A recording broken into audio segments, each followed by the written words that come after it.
So bale ito nga po yung payment proof na kung saan nga po nagbabayad nga po itong website po natin ngayon. So interesado po kayo malaman kung ano nga po itong website po natin ngayon. So stay tuned nga lang po sa ating video.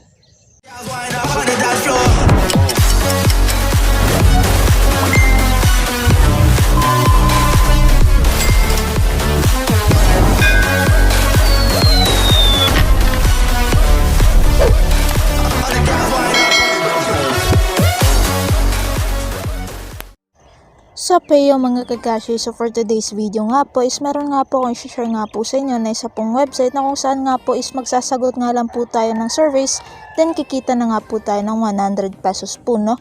So bali po dito is wala nga pong referrals, wala din pong invites, then di nga po ito investment site. So meron din po akong payment proof na kung saan nga po nagbabayad nga po itong website po natin ngayon. So kung interesado po kayo malaman kung ano nga po itong website po natin ngayon, so stay tuned nga lang po sa ating video po, no? So bago po natin simulan, kung di ka pa nakapag-subscribe at kung hanap po ay mapagkakitaan online, so Turi Tech YouTube channel nga po, no? Then nag-upload nga po ako ng pwede nga po nating pagkakitaan online gamit nga lang po ang ating cellphone or kahit nasa bahay nga lang po. So ayan, so balik punta na nga po tayo sa ating website po ngayon. So bali nakikita nyo nga po dito is nandito na nga po tayo sa website po natin ngayon. So kung nakikita nyo nga po dito ito nga pong member agreement, then ito nga pong privacy policy, then mga news, announcement nga po, update campaign, and ito nga pong personal information nga po nila. So ayan, so bali po dito sa mga di pa nga po nakapag-register is click nyo nga lang po itong new member registration. So bali po dito makikita nyo nga po ito nga pong terms and notices for member registration, identification, then registration process. Ayan, so bali po dito click nyo nga lang po itong proceed to next page. So make sure so bali yung fill upan nyo nga po or ito nga po yung registration form nga po nila is ito nga pong email address, password, and then ito nga pong password for confirmation, then first name, middle name, last name, date of birth, day, month, or year. Ayan, then yung gender nyo nga po. So ayan, so make sure po dito sa email nyo nga po is nakalagin nga po sa Gmail account dahil meron nga po silang isi-send na link po, no, for confirmation. So ayan, so bali po dito wag din kalimutan i-check nga po itong I'm not a robot. Ayan, so bali magsusolve or i-click nyo nga lang po yung hinahanap nga po nila, then pagkatapos nga po is-click nyo nga lang po itong submit preliminary registration nga po. So bali pagkatapos po niyan is meron nga pong magsisend nga po sa inyo ng email po, no? So bali punta nga po tayo sa ating Gmail account. So bali ganito nga po yung isisend nga po nila sa inyo. Ayan, so bali po dito makikita nyo nga po na meron nga pong link. So bali click nyo nga lang po yan. So ayan, so bali antayin nyo nga lang po. So bali po dito, thank you for your preliminary registration. So please complete your main registration. Please provide the correct personal information listed below. So please enter at least one phone number. So bali po dito kapag nag-click po kayo nitong main language is mag-choose nga po kayo English or Tagalog, then place of residence. Ayan, then ito nga pong home phone number or mobile phone number. So pipili lang po kayo nito kung saan nga po dyan sa dalawa. Then dito po is click balik. Pagkatapos po niyan lahat is click nyo nga lang po itong submit profile po, no? So ayan, so your mobile phone number will only be used to send surveys and invitations. So ayan, so bali magpifill up po muna ako dito sa website po natin ngayon. So ayan, so welcome to Rakuten Insight Survey. So take survey, share your thoughts, and earn rewards. So click nga lang po natin tong okay pagkatapos. Ayan, so bali po dito meron na nga pong nag-email nga po sa atin na welcome to Rakuten Insight Survey. So ayan, so bali maglalagay po muna ako dito sa website po natin ngayon. So yung kinakailangan po pala para nga po makapag-login is ito nga pong email, password.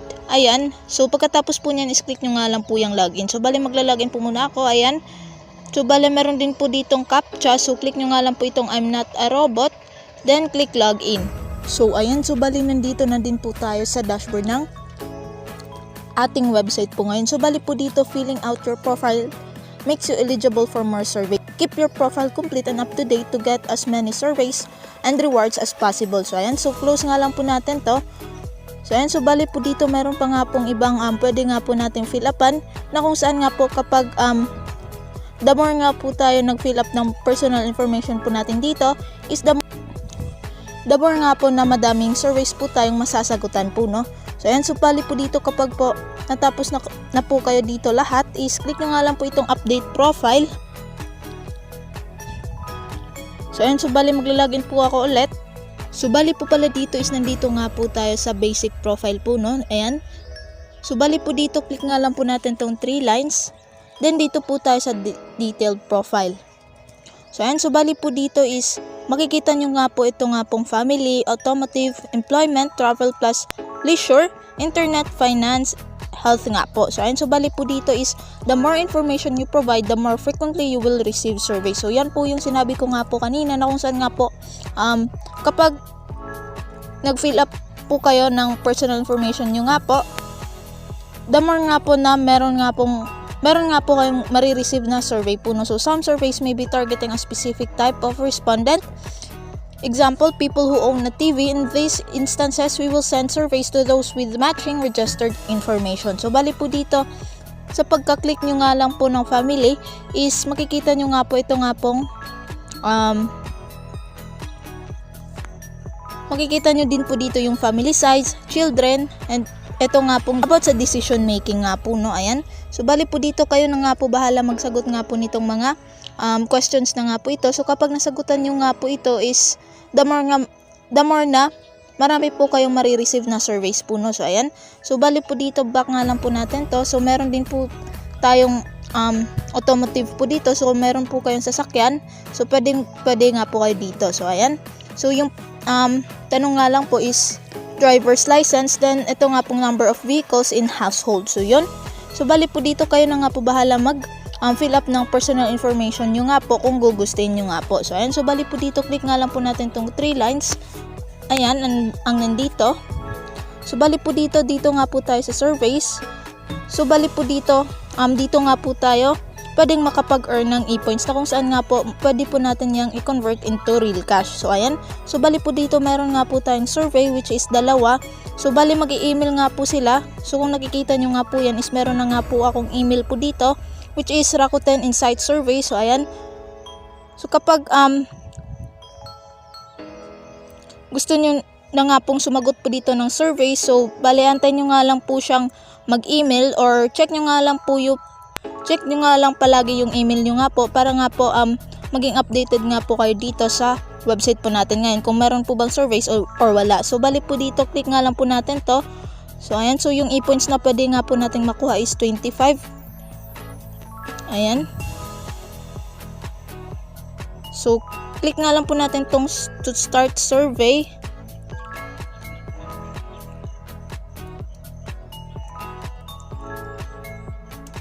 Ayan, so bali yung gagawin nga lang po natin dito sa website po natin ngayon is mag-share nga lang po tayo ng opinions, thoughts, then kikita na nga po tayo. So ayan, so bali po dito meron din po ditong PayPal gift voucher. Ayan, so try po natin to at desktop site. So ayan, so the server is currently busy, so therefore we cannot temporarily proceed to the survey. So back nga lang po natin to. So kung gusto nyo nga pong mag-take ng survey, so baliantayin nyo nga lang po yung email nga po nila. Then meron nga po kayong makikita po dito na surveys po, no, na pwede nga po nating masagutan or mabigay po natin yung mga opinions po natin. So ayan, so kung nakikita nyo nga po dito is yung answered nga po is 0, then yung closed is 0 pa din po. So ayan, so meron nga po akong surveys po dito na 2 po, no. Ayan, so please confirm the amount of maximum e-points of this survey in your invitation email. So ayan, so bali try po natin i-click nga po itong invitation email nga po nila. Ayan, so bali meron nga po mag-i-email nyo nga po sa inyo. Ayan, so rewarded e-points. So makikita din po dito yung mga e-points na pwede nga po nating makuha sa survey na nga po iyon. So details of survey, ayan. So yung duration po is 3 minutes din po. So ayan, so bali po dito kung gusto nyo nga pong sagot po ditong survey is click nyo nga lang po itong login, then madadirect na nga po kayo sa website po nila. So balik nga po tayo sa ating website po ngayon. So ayan, so para po makaredeem ng points is kailangan nga po natin ng e-points po, no. So bali po dito saan nga po tayo pwedeng makapag-redeem ng ating earnings po dito sa website po natin ngayon. So click nga lang po natin tong redeem e-points. So bali makikita nyo nga po dito yung redemption, how to, or estimated delivery date. So bali click nga lang po natin tong redemption. So bali po dito yung minimum withdrawal nga po is 100 pesos nga po. So bali po dito yung pinakamalaki is 1,000 pesos plus 100 bonus. So ayan. So sa 100 pesos po kapag nag-redeem po kayo is wala nga pong bonus. So nag-start po siya sa 200 pesos which is kailangan nga po natin ng 2,000 e-points para nga po makuha nga po natin ito nga pong 200 pesos plus 3 pesos bonus. So kung gusto nyo nga pong mag-redeem ng 1,000 pesos, 100 pesos po pala is kailangan nyo nga po ng 1,000 e-points. So ayan. So bale meron din po ditong mga pagpipilian. So 10,000 e-points po yung kinakailangan once po gusto nyo nga pong mag-redeem ng 1,000 pesos. So ayan. So bali kung nakikita nyo nga po dito, you can transfer your accumulated e-points to your PayPal account. So minimum required is 1,000 e-points. So ayan. So meron din po ditong Sodexo Premium Pass. Ayan. So ayan, so once nga po nakapag-redeem na nga po ako dito sa website na nga po natin ngayon, is ipopost ko nga po kagad sa community tab or ipapaalam ko kagad sa inyo para nga po maging aware or updated nga po kayo dito sa website po natin ngayon. So yun, so bali po dito punta na nga po tayo sa kanyang payment proof na kung saan nga po nagbabayad nga po itong website po natin ngayon. So bali ito nga po yung proof na kung saan nga po naka-receive nga po siya ng 100 pesos from the user Rakuten Insight USA Co. Ltd. So ayan. So bali po dito is meron nga po dyan.